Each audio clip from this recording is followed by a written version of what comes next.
Hi అండి, తెలుగు కథల ప్రపంచంకు స్వాగతం. ఇవాళ బాలమిత్ర తెలుగు కథల సంచిక నుంచి దొరికిపోయిన దొంగ అనే కథను వినేద్దామండి. మహేంద్రాపురం రాజ్యాన్ని జగన్నాథరాయల వారు ప్రజానురంజకంగా పరిపాలన సాగిస్తున్నారు. రాయలవారి కోటలో సిద్ధయ్య, దేవయ్య, ఆసయ్య అనే ముగ్గురు పనివారుండేవారు. వారు ఒకనాడు మహారాణి వారి మందిరాన్ని శుభ్రం చేస్తుండగా ఒక రత్నాల హారం ఆసయ్య కంట పడింది. దగదగా మెరిసిపోతున్న ఆ హారాన్ని ఎలాగైనా కాజేయాలనే దుర్బుద్ధి ఆశయలో మొదలైంది. మిగిలిన ఇద్దరు పనివాళ్లు వైపు చూశాడు. వారిద్దరూ ఇదేం గమనించకుండా వారి పనుల్లో వారున్నారు. ఇదే అదనని మెల్లగా హారాన్ని తీసి ఎవరికీ అనుమానం రాకుండా తలపాగాలో చుట్టేసుకున్నాడు. ఆసయ్య ఇంటికి చేరుతూనే భార్యకి హారం గురించి తెలిపాడు. దాన్ని మనింట్లోనే ఉంచుకుంటే రాజభట్లు వచ్చి సోదా చేస్తారు కాబట్టి ఎవరికీ తెలియకుండా ఒక గొయ్యి తీసి దాన్ని పాతేద్దాం, అంతా సద్దుమణిగాక తీసుకుని ఈ దేశం విడిచిపోదాం అని చెప్పి ఊరి బయట చింతతోపులో ఒక గొయ్యి తీసి పాతిపెట్టారు. తన భార్యని ఉద్దేశించి, రాజభటులు మన ఇంటికి సోదాకి రావచ్చు, నువ్వేం భయపడకు, ఏమీ ఎరగనట్లు ఉండు, వాళ్ళు వెలుగుతుంటే అడ్డుపడకు, మన మీద అనుమానం వస్తుంది అన్నాడు. మహారాణి గారి రత్నాల హారం కనిపించటం లేదన్న వార్త కోటంతా వ్యాపించింది.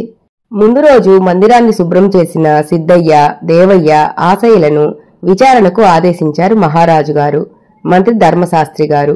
మంత్రి గారు ఆలోచించి 6 రక్షక భటుల్ని పిలిచి, ఈ ముగ్గురు నిన్న రాణిగారి మందిరాన్ని శుభ్రం చేశారు. అప్పుడు వీరికి రత్నాల హారం కనపడింది.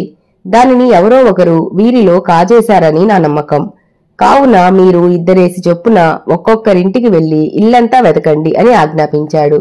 వారు బయలుదేరుతుండగా ఒక విషయం జాగ్రత్తగా వినండి అంటూ, మీరు వీరి ఇళ్లకు చేరగానే రక్షక భటులెందుకు వచ్చారా అని గాబరా పడుతూ మిమ్మల్ని అడ్డుతగిలి ప్రశ్నించిన వారిని అక్కడికక్కడే నరికేయండి ఆజ్ఞాపిస్తూ మహారాజు వైపు తిరిగి, రాజా, ఇందుకు మీ అనుజ్ఞ అవసరం, ఆజ్ఞాపించండి అన్నారు మంత్రి.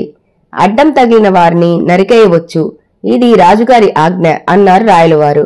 వెంటనే సిద్ధయ్య, దేవయ్యలు రాజు పాదాలపై పడి, స్వామి, గది శుభ్రం చేసింది మేము, అందుకు మమ్మల్ని చంపండి, మా భార్యలను ఏం చెయ్యొద్దు అని ప్రాధేయపడ్డారు.